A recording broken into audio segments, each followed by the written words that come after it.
Everyone, welcome back to मुद्रा mix. तो yes, आज फिर से एक नए टॉपिक और एक नए सीरीज़ के साथ। तो जैसा कि आप लोग देख पा रहे हैं कि जो आज का हम लोग का जो पर्टिकुलर सीरीज़ है वो है एमसीक्यू। तो डिस्कस करेंगे इसमें, लेकिन जो टॉपिक है वो है fundamental rights and fundamental duties और directive principle of state policy, जो डीपीएसपी के नाम से भी फेमस है। तो ये जो पर्टिकुलर टॉपिक है वो हेल्पफुल होने वाला है जो सेकंड सेमेस्टर के कॉलेज के जो स्टूडेंट्स हैं, बीबीएम के you, Vinoba Bhave university, Ranchi university, Sindhu Kanu university. तो उन लोग के रिलेटेड जो बच्चे हैं, जो सेकंड सेम के स्टूडेंट्स हैं, उनका जो पॉलिटिकल साइंस सब्जेक्ट जिन्होंने लिया हुआ है उनके लिए काफ़ी फ्रूटफुल होगा। मतलब ऐसा मेरा आशा है कि ये सीरीज़ देखने के बाद आप लोग को बहुत ज़्यादा हेल्प मिलेगा, क्योंकि कुछ ऐसे क्वेश्चंस हैं, इंपॉर्टेंट क्वेश्चंस हैं जिसमें आप इजीली स्कोर कर सकते हो। एमसीक्यूज़ के एग्ज़ाम्स ऐसे ही होते हैं, मतलब अगर आपने सही से उसको मार्क कर दिया तो आपको सारे मार्क्स अलॉट हो जाते हैं उस क्वेश्चन के। तो चलिए सीरियल वीडियो को ज़्यादा ना लंबा करते हुए अपने पर्टिकुलर टॉपिक को डिस्कस करेंगे और फर्स्ट क्वेश्चन लेंगे। लेकिन इससे पहले मैं बता दूं कि वीडियो थोड़ी सी लंबी हो सकती है, क्योंकि मुझे ऐसा लगता है कि वीडियो के कंटेंट और क्वालिटी के साथ कोई कॉम्प्रोमाइज़ नहीं होना चाहिए। तो चले लेट गेट स्टार्टेड। जो टॉपिक है वो है MCQ based on fundamental duties and fundamental rights. चलिए आज का जो फर्स्ट क्वेश्चन है वो देख लेते हैं। Which fundamental rights cannot be suspended even during an emergency?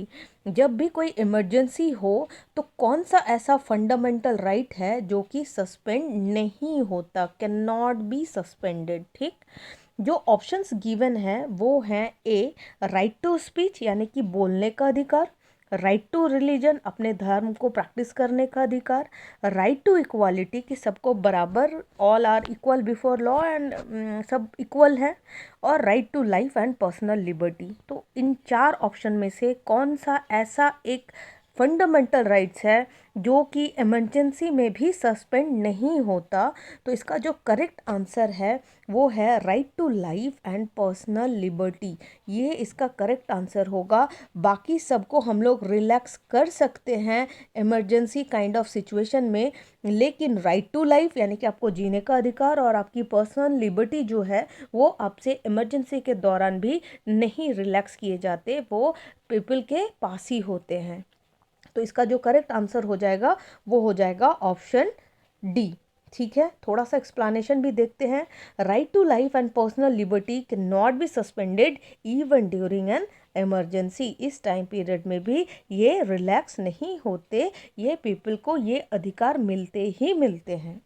चलिए जो दूसरा क्वेश्चन है आज का वो देख लेते हैं। पॉलिटिकल साइंस से रिलेटेड है, सेकेंड सेमेस्टर वालों के लिए। The fundamental duties are mentioned in, कि जो फंडामेंटल ड्यूटीज़ है वो कहाँ मेंशन है? Part 4A, part 4, part 3 in schedule 4A। तो इसका जो करेक्ट आंसर हो जाएगा वो हो जाएगा ऑप्शन ए, पार्ट 4A में ये मेंशन है फंडामेंटल ड्यूटीज़। एक्सप्लेनेशन देखते हैं। The fundamental duties of citizen, जो लोगों का जो फंडामेंटल ड्यूटीज़ है, जो कर्तव्य है, वो कहाँ मेंशन है? वो part 4A of the Indian constitution में मेंशन है।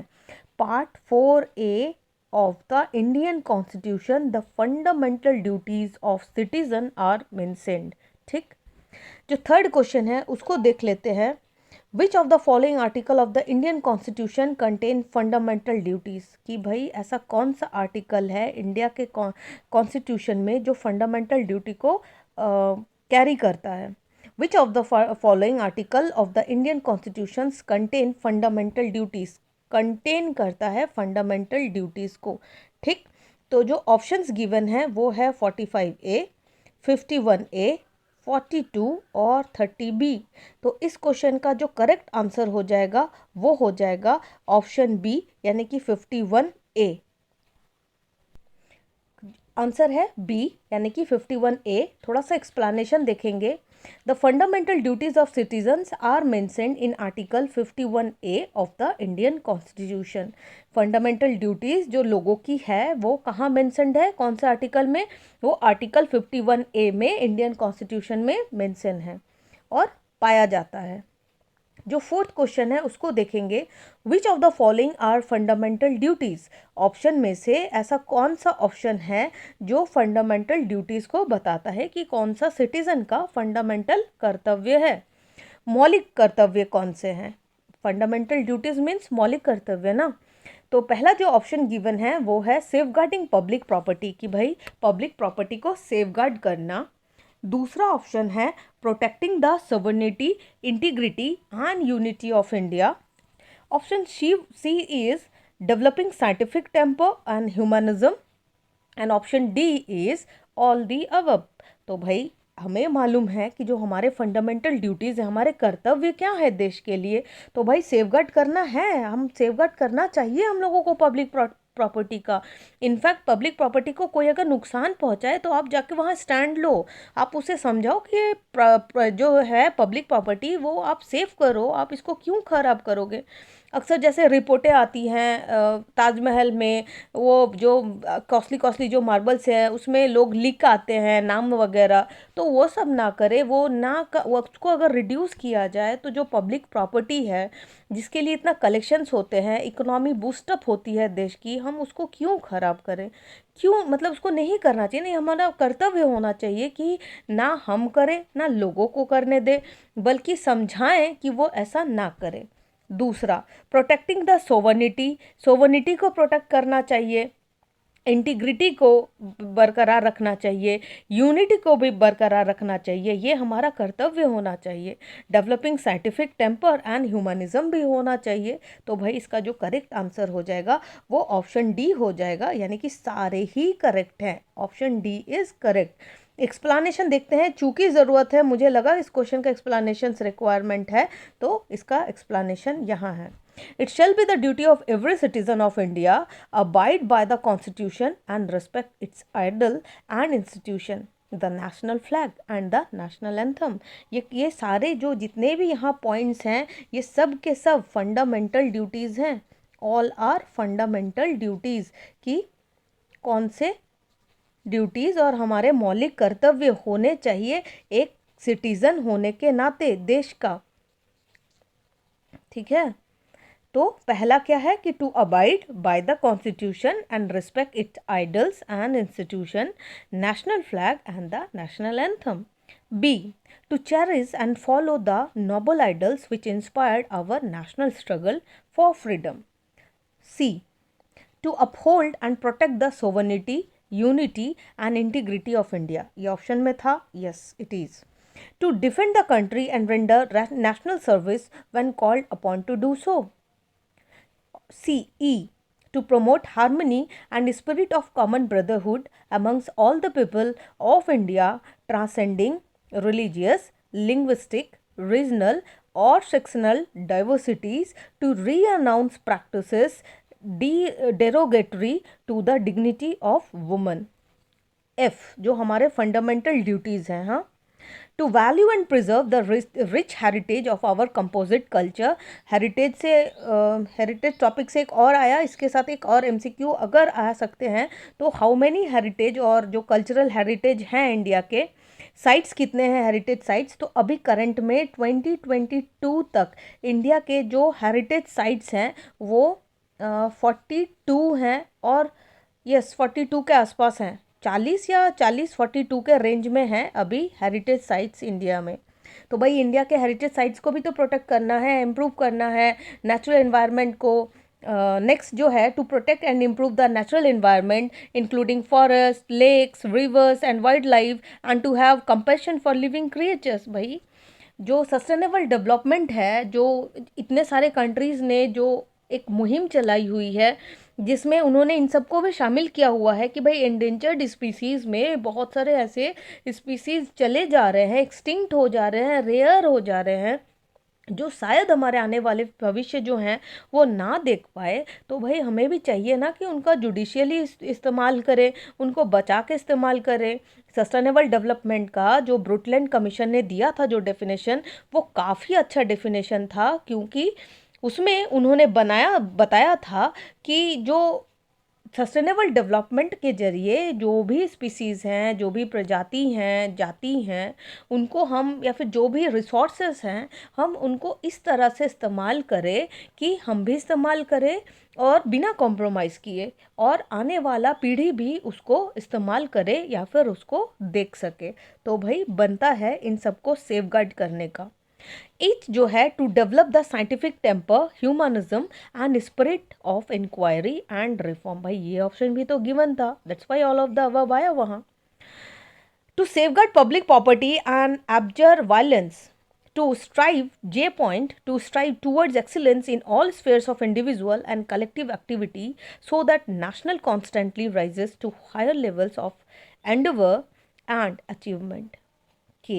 Who is parent or guardian to provide opportunities for education to his child, or as case may be what between the age of 6 and 14 years old। कि भाई जो हमारे जो सरकार हैं जो एलिमेंट्री एजुकेशन को फ्री करा है, कि भाई जो 6 to 14 years old हैं, 6 to 14 years वाले जो बच्चे हैं उनको जो एलिमेंट्री एजुकेशन है, यानी कि जो प्राइमरी जो एजुकेशन है वो क्या हो, वो फ्री मिले, ताकि जो बच्चे हैं एटलीस्ट कम से कम अपने नाम, अपना पता, थोड़ा बहुत कैलकुलेशन ये कर सके। तो भाई एजुकेशन फ्री है from the age group 6 to 14।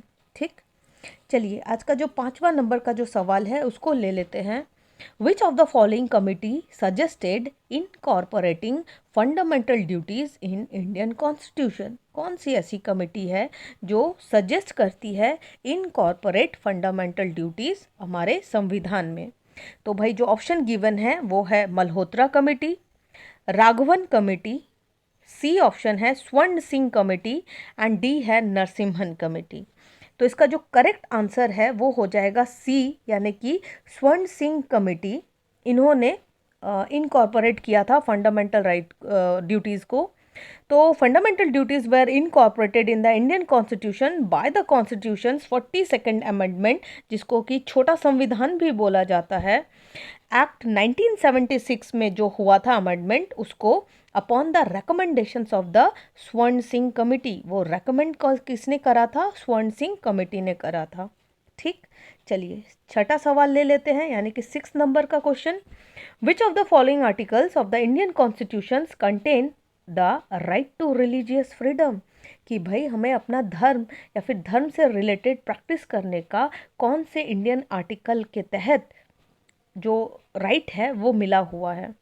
तो जो आर्टिकल है वो option A 25 to 28, article 29 to 30, article 32 to 35 और आर्टिकल डी 23 to 24। तो भाई ये जो सवाल है ये मुझे लगता है क्लास 6 या 7, 8 में तो है ही। ये 8 का जो एनसीईआरटी बुक है उसमें प्रॉपर तरीके से गिवन है कि ये जो आर्टिकल है, जो राइट टू रिलीजियस फ्रीडम है इंडियन कॉन्स्टिट्यूशन में, इनफैक्ट क्लास 8 के एनसीईआरटी जब आप पढ़ोगे तो आपको उसमें मच मोर मिलेगा, बहुत सारे ऐसे रिलेटेड क्वेश्चंस मिलेंगे जो आपके नॉलेज को बहुत हद तक एनहांस करेंगे। यानी कि तब आपको जो यूपीसी वाले जो प्रिपेयर करते हैं, लक्ष्मीकांत जो पढ़ते हैं वो पॉलिटी, तो अभी से अगर आप इन सबको पढ़ोगे और इंटरेस्ट लगा के पढ़ोगे तो एक समय आएगा कि आपको उस एग्ज़ाम के लिए इतना ज़्यादा लेबर करने का मुझे नहीं लगता कि उस समय ज़रूरत पड़ेगा।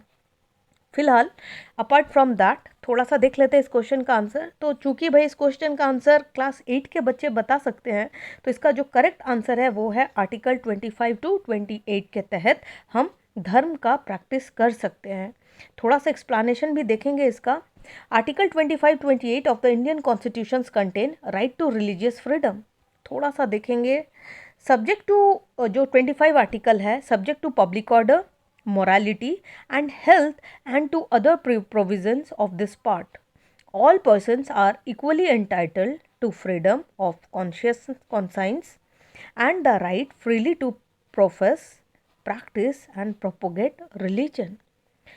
Second, nothing in this article shall affect the operation of any existing law or prevent the state from making any law. A. Regulating or restricting any economy, financial, political or other secular activity which may be associated with religious practice. B providing for social welfare, जो कि कल्याण है, सामाजिक कल्याण, and reform or the throwing open of Hindu religious institutions of a public character to all classes and sections of Hindus। तो थोड़ा सा था यहाँ पर इसका ब्रीफ एक्सप्लेनेशन। तो क्वेश्चन नंबर 7 ले लेते हैं। इसका जो पहला क्वेश्चन था जो कि अभी डिस्कस किया, उसका सही आंसर जो हो जाएगा वो आर्टिकल 25 to 28 हो जाएगा कि भाई राइट टू रिलीजियस फ्रीडम जो है, राइट टू रिलीजियस फ्रीडम जो है वो हमारे इंडियन कॉन्स्टिट्यूशन में हमें आर्टिकल जो है वो 25 to 28 तक मिला हुआ है। ठीक, तो चलिए आज का जो नेक्स्ट क्वेश्चन है उसको ले लेते हैं। Question number 7, which of the following article of the Indian constitution guarantees equality before the law and equal protection of law within the territory of India. कि भाई ऐसा कौन सा आर्टिकल है इंडियन कॉन्स्टिट्यूशन में जो पब्लिक को provide करती है कि भाई सारे इक्वल हैं कानून के सामने, इक्वल प्रोटेक्शन मिलेगा सबको लॉ से, कि भाई कोई भी किसी के साथ कोई जाति हुई है, कोई अन्याय हुआ है तो हम लोग तुरंत उसको धमकी दे डालते हैं कि चलो तुमको कोर्ट में देख लेते हैं। तो भाई ये जो हम लोग स्टेटमेंट देते हैं वो इसी आर्टिकल के तहत होता है, क्योंकि हमको ये एश्योर कराया गया है कॉन्स्टिट्यूशन के थ्रू कि अगर आपके साथ कोई जाति हो या फिर कुछ वायलेंस हो तो आप तुरंत, चूंकि प्रावधान है कॉन्स्टिट्यूशन में, इंडिया के संविधान में, कि अगर, क्योंकि सारे इक्वल हैं, भले वो कोई भी हो, कोई भी, भले वो रिच हो, पुअर हो, मिडिल हो या फिर बहुत ज़्यादा रिच हो, नामी चीनी इंसान हो, अगर उसने कुछ ऐसा करा है जो कि पनिशेबल हो तो जो कानून है उसको सेम नज़र से देखती है। इसीलिए किसी बच्चे ने मुझसे पूछा था कि जो स्टैचू है, जो तराजू लेके जो खड़ी रहती है, उनके आंखों में पट्टी क्यों बंधी होती है। तो मुझे नहीं पता कि मैंने किस हद तक उसका आंसर उसको सही दिया था। मैंने थोड़ा सा बताना चाहूँगी, मैंने उसका आंसर उसे यही दिया था कि उसके आंखों में पट्टी इसीलिए बंधी होती है ताकि वो भेदभाव ना कर सके कि उसके सामने कौन खड़ा है, क्योंकि अगर उसके आंखों से पट्टी हटा दिया जाए तो वो देख सकती है कि उनके सामने कोई नामी चीनी या फिर कोई गरीब है। तो हो सकता है कि बायसनेस हो जाए, इसीलिए उनकी आंखों में पट्टी बंधी होती है कि कोई बायसनेस ना हो, क्योंकि हमारा भारतीय संविधान हमें ये अश्योर कराता है कि हम सब लॉ के आगे इक्वल है। तो ये जो आर्टिकल है वो कौन सा आर्टिकल है, तो इसका जो ऑप्शन है वो है 15, 14, 17 या फिर 18। तो इसका जो करेक्ट आंसर हो जाएगा वो हो जाएगा बी, यानी कि आर्टिकल 14।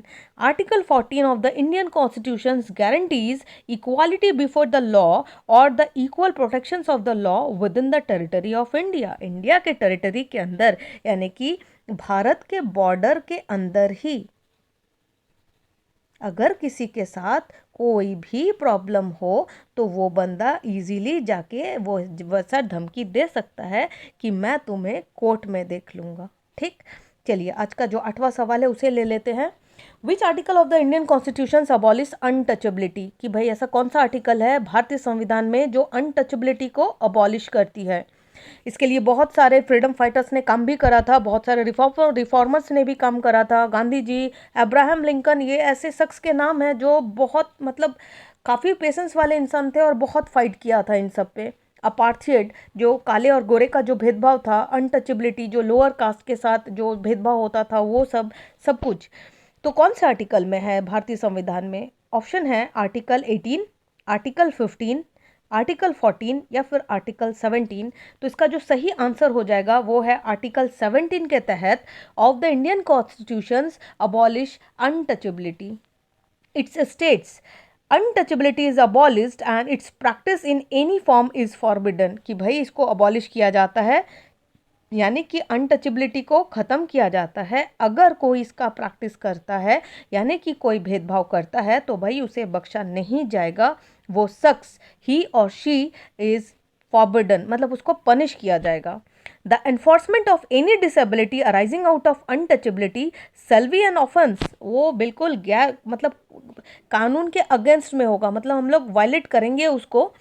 जो भी आर्टिकल है आर्टिकल 17 को वायलेट करेंगे, और हमें मालूम है कि संविधान को टच करने का मतलब है, यानी कि उसको वायलेट करने का मतलब है कि सीधे सीधी अरेस्टिंग और पनिशेबल जॉब है भाई, in accordance with the law. जो क्वेश्चन नंबर 9 है उसको देख लेंगे। Which of the following is correct with the respect to right against exploitation, की अगर आपका एक्सप्लॉयटेशन हो रहा है तो भाई कौन सा करेक्ट है। Prohibition of traffic in human beings and forced labour, कि भाई ट्रैफिक ह्यूमन ट्रैफिकिंग जो होता है और जो बच्चों से फोर्स्ड लेबर जो कराया जाता है कि no you have to do ये। या फिर second, freedom as to payment of taxes for the promotions of any particular religion, protection of interest of minorities और इक्वालिटी बिफोर द लॉ। तो भाई कौन सा ऐसा है respect to right against exploitations, तो इसका जो फर्स्ट है option, prohibition of traffic in human beings and force labour, ये है राइट अगेंस्ट एक्सप्लॉयटेशंस। भाई आपका शोषण होने से कौन सा ऐसा है, कौन से इसके तहत भाई प्रोहिबिटिंग, आप ट्रैफिकिंग कर रहे हो ह्यूमन बींग्स का, उसका इधर उधर आदान प्रदान कर रहे हो, आप लेबर फोर्स करा रहे हो, किसी का काम करने की इच्छा नहीं है, भले वो चाइल्ड हो या फिर कोई भी हो, आप उसको फोर्सफुली काम करा रहे हो, तो इट्स नॉट गुड। तो इसका जो करेक्ट आंसर हो जाएगा वो है A, article 23 to 24 of the Indian constitution contain the right against exploitation. थोड़ा सा 23 आर्टिकल पढ़ेंगे यहाँ पर। Article 23, traffic in human beings and the begar, जो कि भीख मांगते हैं रास्ते में, and other similar forms of forced labor are prohibited, and any contraventions of this provision shall be an offence। भाई offence है और punishable भी है accordance with the law। Second, nothing in this article shall prevent the state from imposing compulsory service for public purpose, and in imposing such service the state shall not make any discrimination on grounds, कोई भी discrimination नहीं कर सकते आप, only of religion, भाई धर्म, race, cast और class, यानी कि कलर, जाति और क्लास, आप कौन से क्लास से बिलोंग करते हो, और एनी ऑफ दैम। आर्टिकल 24 क्योंकि मेंशन है ऐसा, no child below the age of 14, भाई 14 साल से कम उम्र के बच्चे shall be employed to work in any factory और माइंस और engaged in any other hazardous employment. No child, हाँ कोई भी बच्चे ऐसे नहीं होने चाहिए जो 14 साल के कम उम्र के हैं और इन सब कामों में संलग्न हैं। आज का जो नेक्स्ट है यानी कि जो लास्ट क्वेश्चन है वो है, in which part of the Indian constitution the fundamental rights are provided. Part second option A, part third option B, C option part 5 और डी ऑप्शन पार्ट 4। तो इसका जो करेक्ट आंसर हो जाएगा इस क्वेश्चन का कि भाई विच part of the Indian constitution fundamental rights provide किया गया है, तो भाई वो है पार्ट थर्ड के तहत इंडियन कॉन्स्टिट्यूशन में fundamental rights are provided. Explanation, part third of the Indian constitution mention the fundamental rights of the citizen. Sorry, one more question है यहाँ पर, चलिए इसको डिस्कस कर ही लेते हैं। तो भाई 11 क्वेश्चंस डिस्कस हो जाएंगे आज के सीरीज में।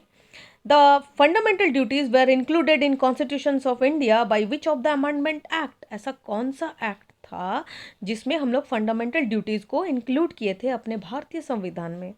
तो option A 40th amendment act, option B 44 amendment act, 43rd amendment act और D option 42 second amendment act. तो इसका जो करेक्ट आंसर हो जाएगा वो हो जाएगा ऑप्शन बी 42 अमेंडमेंट एक्ट। अभी मैंने बोला कि इसको छोटा संविधान भी बोला जाता है, जो कि 1976 में ये चेंजेस हुए थे जिसमें फंडामेंटल ड्यूटीज़ को इंक्लूड किया था हमारे भारतीय संविधान में।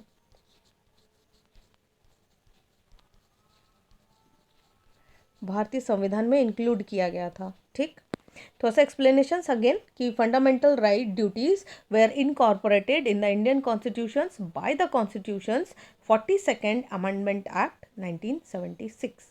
ठीक है, तो ये थे आज के कुछ क्वेश्चंस जो कि एमसीक्यू के फॉर्म में थे, जो फंडामेंटल ड्यूटीज़ और फंडामेंटल राइट्स हैं हमारे, जो हमें सपोर्ट करते हैं, हमें प्रोटेक्ट करते हैं।